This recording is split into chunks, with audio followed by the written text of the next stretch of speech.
Hello, good morning and welcome back to the Fish Locker, out on a beautiful day on the boat.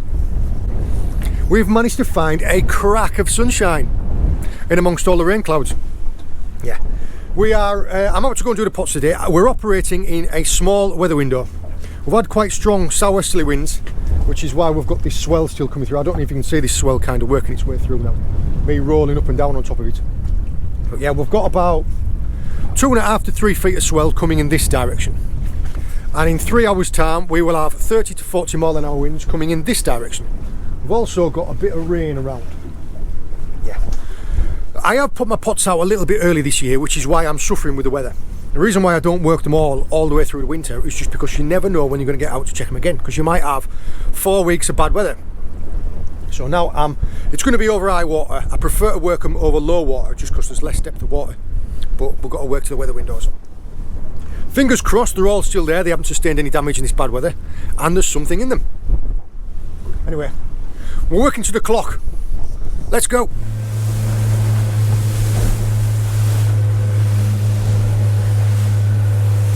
Yeah, just a little bit of swell.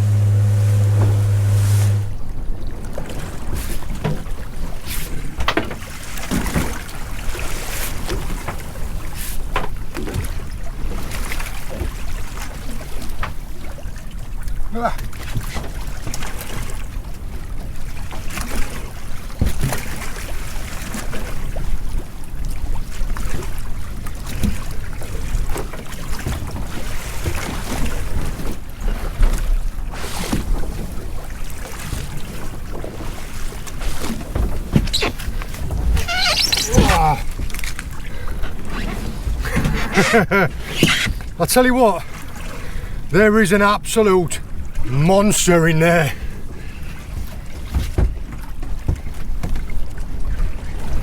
The very snaggy spot of ground this. Pots keep hitching up.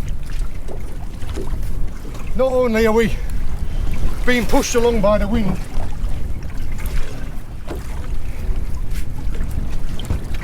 I'll explain to you in a minute when I'm not huffing and puffing.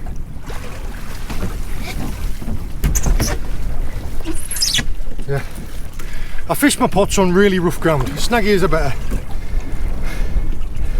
And we've still got a little tiny bit of tide, and the wind is pushing us along as well. So the pots are hitching up in the bottom, it's making it harder to pull.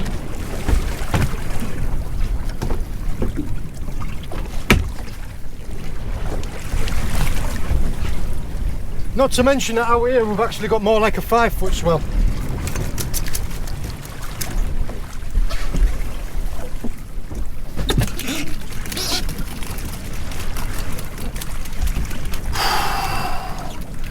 Well, these have done better.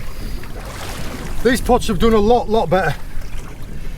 The first hole that I had them out, the bit of ground just wasn't right. The spot that I put these on, I've really done the business. We'll start with the last pot up. Start with the first one away. Straight away. Ooh, I tell you what, he's worth measuring.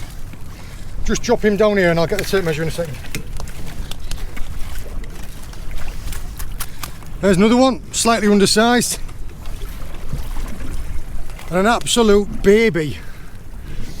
But something to show you on this one is he's actually growing his claw back. If you can see this claw here, he's lost it at some point.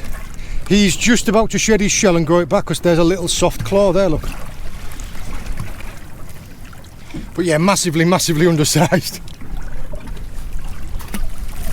Drop this pot down out of the way first, actually. Give me some space to work with.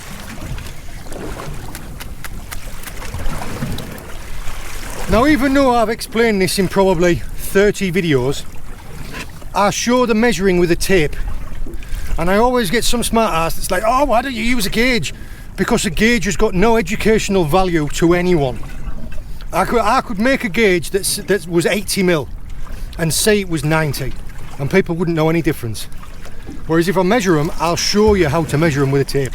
So from the back of the eye socket to the back of the carapace, this guy is 92 millimeters.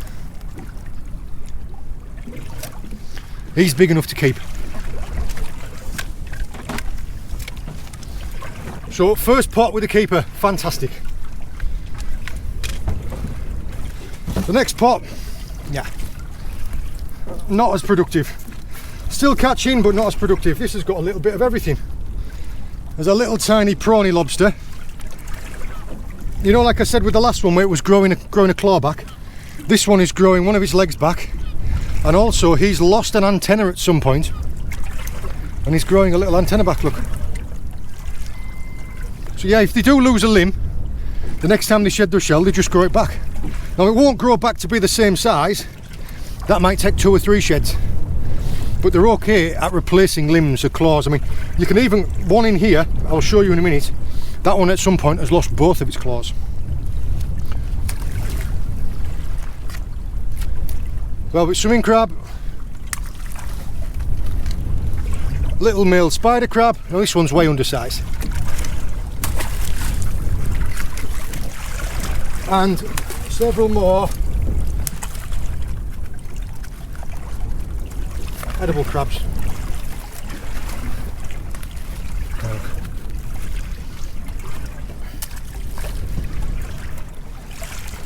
Can you guess what that is? The best use for them. Now this pot has got an absolute sea monster in it. That is an absolute giant.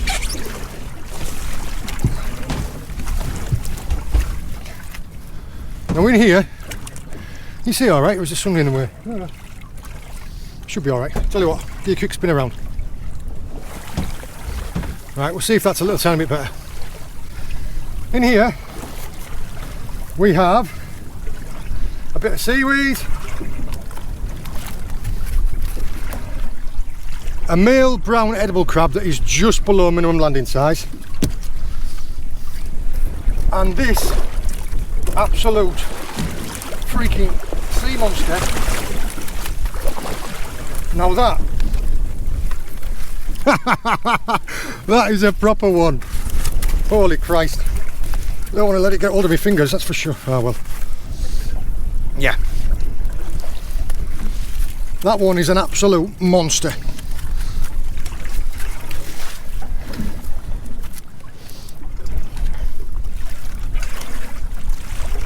When he's got rolled at pot like that, there's not much I can do with him. You need to kind of, there you go, see.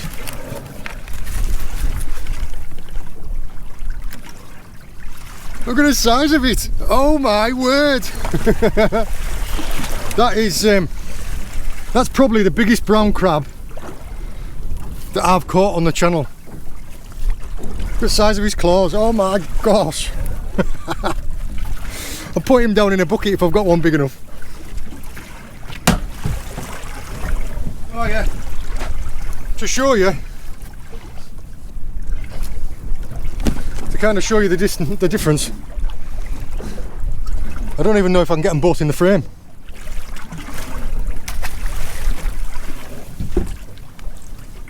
And also hiding away in here, oh,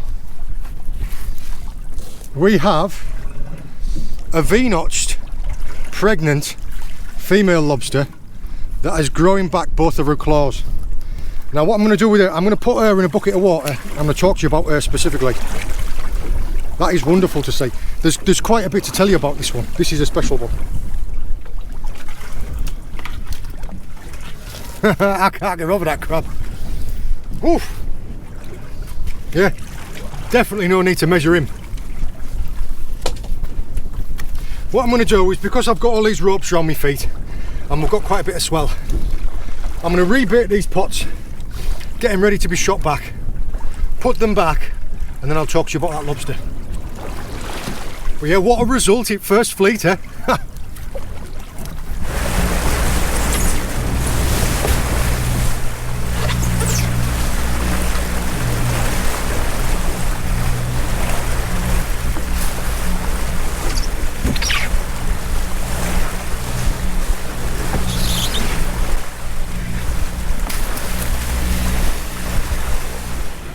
Have a look at this lobster here. This is a female. Without even looking at the fact that she's got eggs, you can tell it's a female by how broad the tail is. It's got a really wide flared tail, hasn't she? Whereas this one, which is a male, you can see there, calm down kid. See this one here, in this hand here, is a male. He's got a narrow tail, whereas she's got a wide tail.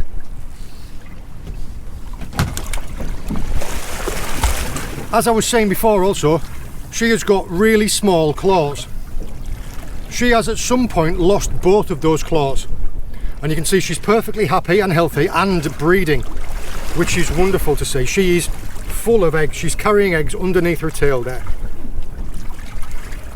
Now a big hen like this, a big female, when they're carrying eggs, they're called a buried hen. Now it is illegal to land these anyway, but there is a bylaw which is V-notching. This lady here, wobbling about all over the place. There on her tail, here, she has an old V-notch. She was V-notched last year, and the V-notch has protected her long enough to have at least one more clutch of eggs.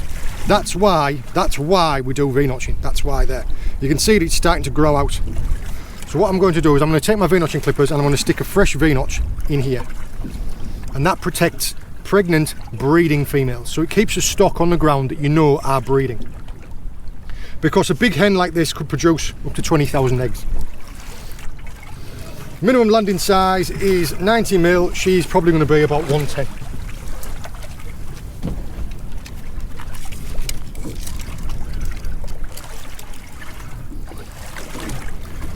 She is 114 mil. So yeah, definitely big enough. I think I might have to get myself a new set of V-notching clippers. All you do is, using a set of V-notching clippers, is clip a little V into, didn't even flinch, now in it, but just remove the little tiny piece of shell. There, look.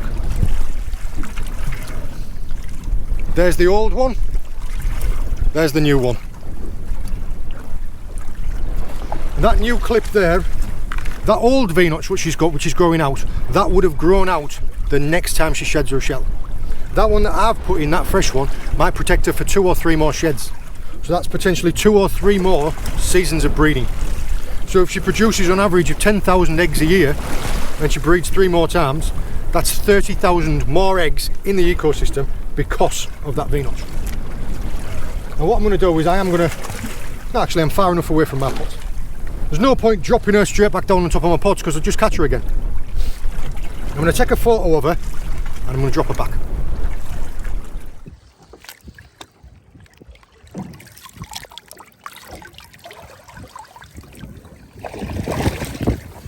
Oh, bit of swell. See you later, girl.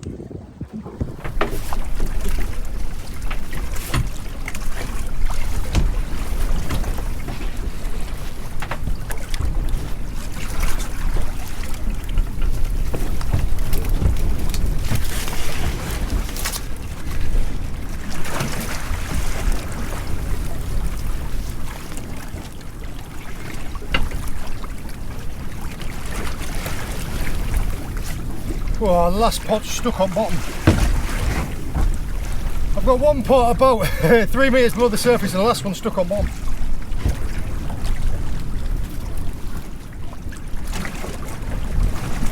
Yeah, there we go.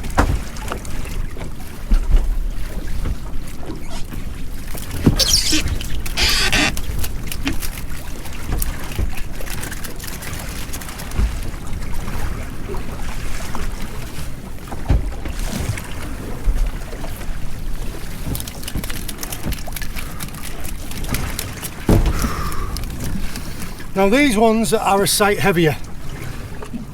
They've done all right. We might have our keeper in these.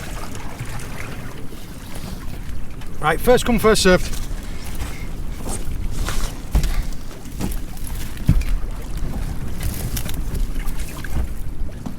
Right, for anyone interested, these pots are heavy.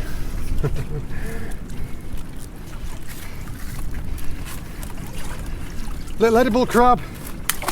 2, 3, 4, 5, 6 little crabs and a little lobster. An undersized female. So a little female. Didn't even need to measure it, I know it was small. This bait bag here is completely empty. When I put it down, it was rammed. So that shows me that not only did we catch like a lot of small stuff, but there's a lot of things that are that small, they didn't even get caught in the pot. So that'll be tiny crabs, tiny fish, probably lice, all sorts of things like that. Every bait bag here is absolutely empty.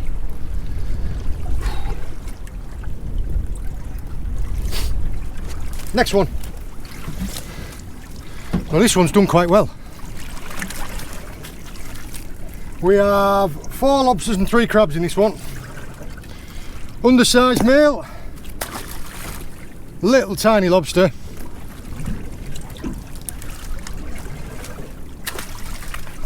whoa, I nearly got my finger then. He only got 1 claw, that guy. Now this little girl is really pale. She's still soft, that's why. Really pale, so she shed her shell recently. Another little tiny prawn. Now these ones, you are more likely to get nipped by a tiny one like this, just because the amount of range that they've got on them claws. Yeah. Don't be complacent with the small ones.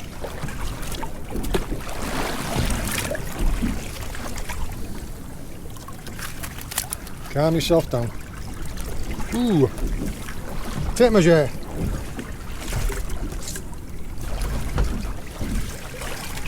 Got a feeling it's going to be just under.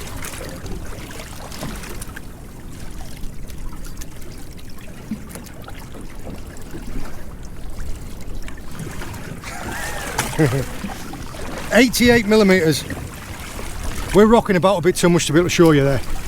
But yeah, this one is 88mm. So 2mm undersized. But this one, I've got, I'm not sure actually. See what I mean about how far back they can reach? Let's have a look. Might be another one.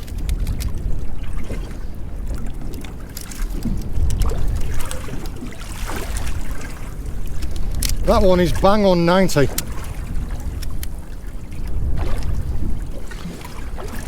Absolutely bang on 90mm. So this one is exactly on the minimum landing size. Now I'm only allowed to keep 2 lobsters per day, so this will be my second one. I've already got one from the last fleet, this will be my second one. If that one in that end pot, or if I get a lobster in my next fleet, is bigger than this, I'll let this one go and I'll keep that one. But yeah, so far we have 2 keepers.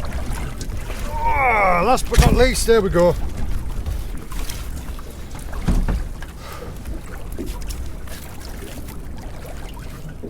Another 2 lobsters and a crab.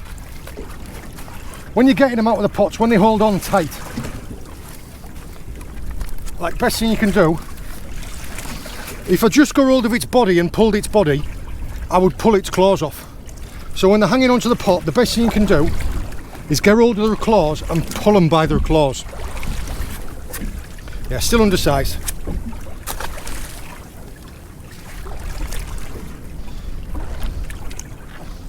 We might have a lot of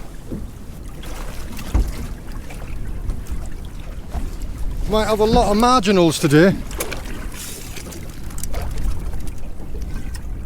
Yeah, 87. And this guy's even smaller.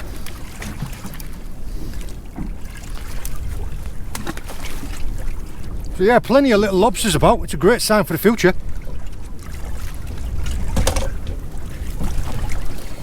I'll get these pots rebaited. This slopping about is just no fun at all, is it? Can't stand up straight for 2 seconds. Get these pots rebaited and get them shot back. Folks who ask me what bait I use in the pots, and I keep saying that I use a variety of baits, whatever I've got left over, whatever's like trash. Pollock heads. It's usually pollock heads, ling heads and frames, dogfish, anything like that. Anything that I'm not using that. So if I've done a wrecking trip and I've got any baits left over, any pouting or like any ling carcasses, that's what's going in. Today it's pollock heads.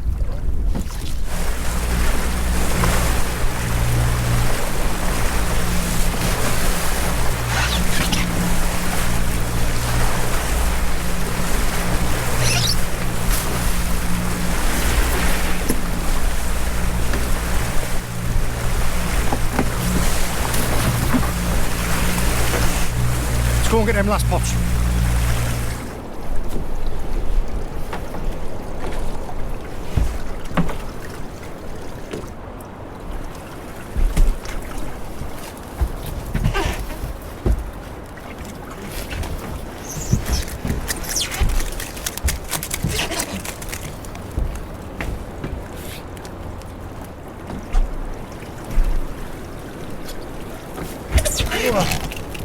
Some crabs in that one.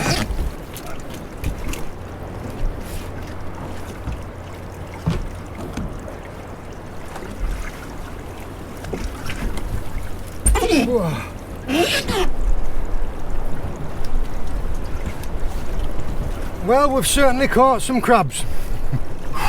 We might have a sized lobster.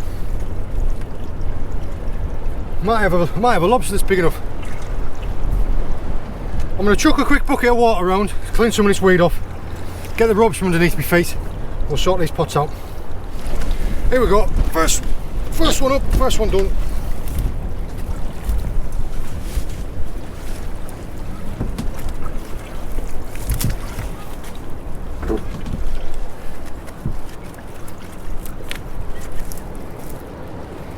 Plenty of crabs in it.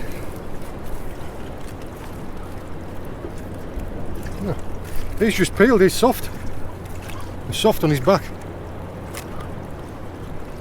Get off.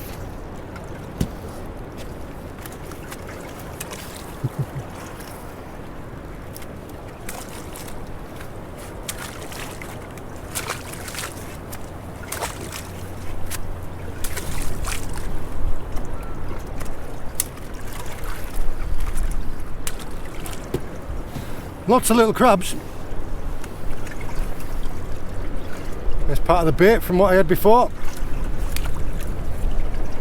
And a female lobster that might be big enough. Take measure. If this is bigger than 90mm, we'll keep this one and put the other one back.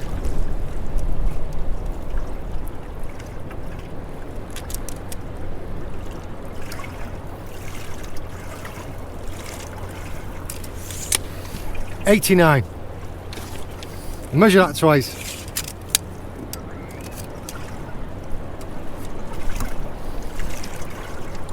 I'd put it like 89.90.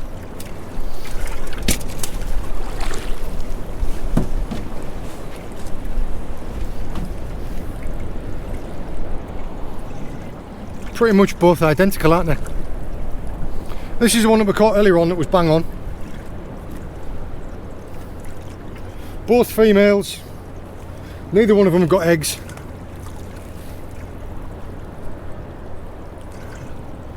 I don't know, I honestly don't know which to choose. I suppose it don't matter, does it?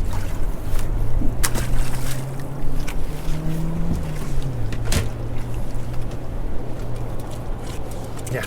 You're allowed to keep two sized lobsters per day. I've got my 2. I think at some point I'm going to have to take these pots ashore and give them a good scrub off, because they are growing quite a bit of weed on them.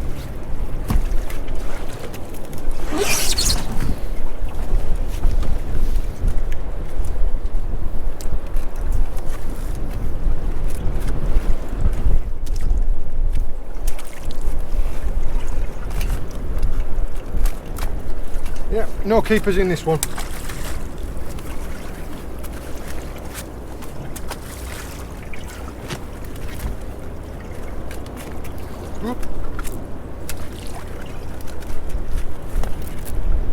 Got no claws, that one.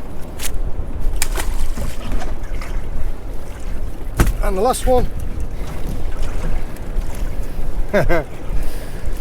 Like people stuck in prison. What have we got in here? 2, 4, 6, 8, 9 crabs, and I don't think any of them are big enough. They're all undersized.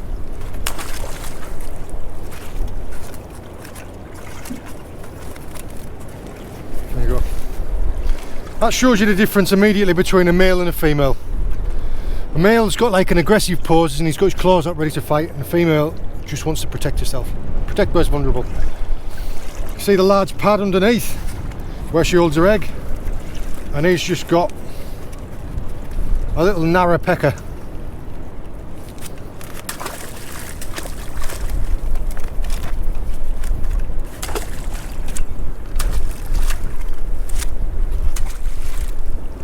Oh, you're Jeremy.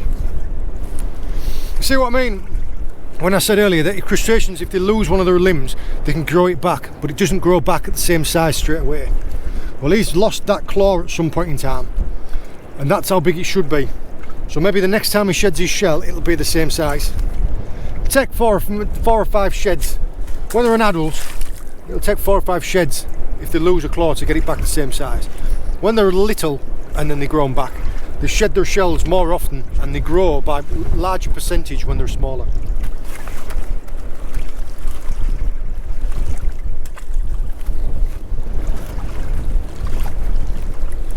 Come on, out you go.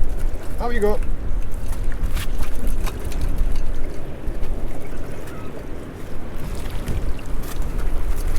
This is quite a large male velvet swimming crab. Now you can take these are delicious. They're very sweet, but there's not very much meat on them. And in your daily allowance, you're only allowed 3 crabs.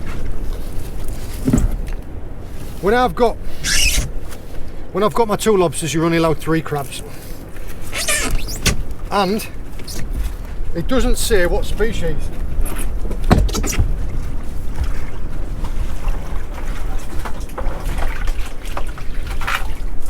So for my daily allowance, I tell you what, he's flipping strong. For my daily allowance, this guy is worth the same as this guy. I'd get more meat out of just 1 claw on this than I would of this. I can't get over the size of them claws. Width of his hand. You absolutely would not want to let this guy get hold of you. I mean, I'm struggling there to hold his claws apart. A lobster has got 2 different types of claws. It's got a strong crusher claw and like a little cutting claw. This guy has just got 2 of the same. 2 great crushers. Now if this guy got hold of me, if I had my fingers in there and he got hold of them, he would break my fingers. He would probably go so far as if I put my hand in there, he would smash the bones in my hand. But he wouldn't cut your fingers off. Whereas a lobster's fast claw, there is every chance that a good one, if you caught you right, it would cut your finger off. This guy would just break all your bones.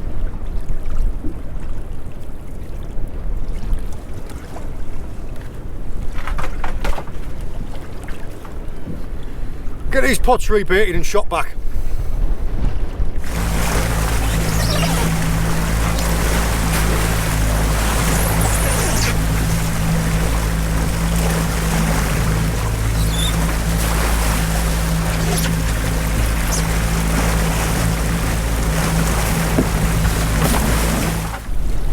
I think you can see that wind is really picking up now. Timed it just right. I'm absolutely over the moon with that. Just the size of that one alone is worth the trip. But also we have a couple of cracking lobsters as well. I'm not going to try and pick everything up all at once because I know that this guy's going to end up latching onto me. But yeah. Can't wait to see what we make of him. I hope you enjoyed joining me. I hope you found it interesting. All the very best. See you later.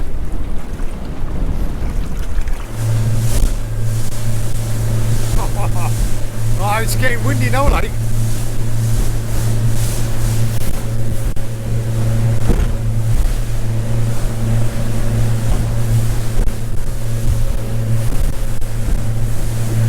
Time that just right. Yeah. It's 40 odd plus mile an hour winds now.